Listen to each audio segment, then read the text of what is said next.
But I think that, you know, you could see a 10 to 20 quadrillion dollar market for derivatives, you know, 2030 and beyond. And if that's the case, you absolutely need a $50,000 to $100,000 XRP to be able to settle and quantify the risk and do all of the things for those transactions.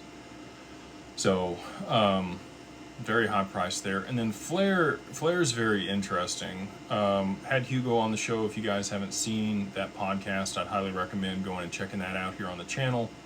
Super sharp guy.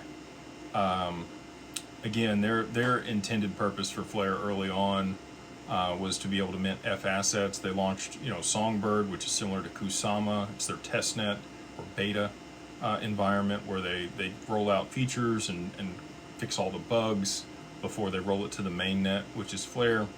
I really haven't seen S assets really take off. You know, we've got the threat of F assets coming to market in the near future where you'd be able to, you know, put your XRP up as collateral and mint FXRP, which would be a derivative of your XRP, that you could then, you know, stake somehow or swap for the stable coin that's issued against that on Flare's network and put that into the protocol, which is basically exactly what I'm talking about with some of these other derivatives for the stable coins.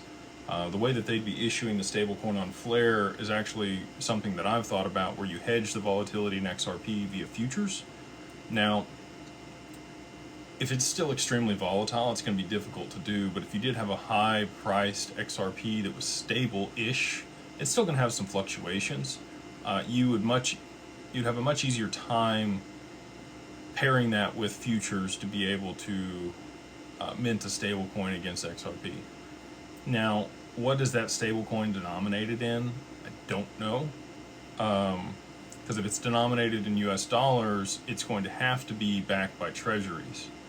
So I think you're going to see the rollout of some very interesting stablecoins over time that there'll have to be additional regulation around.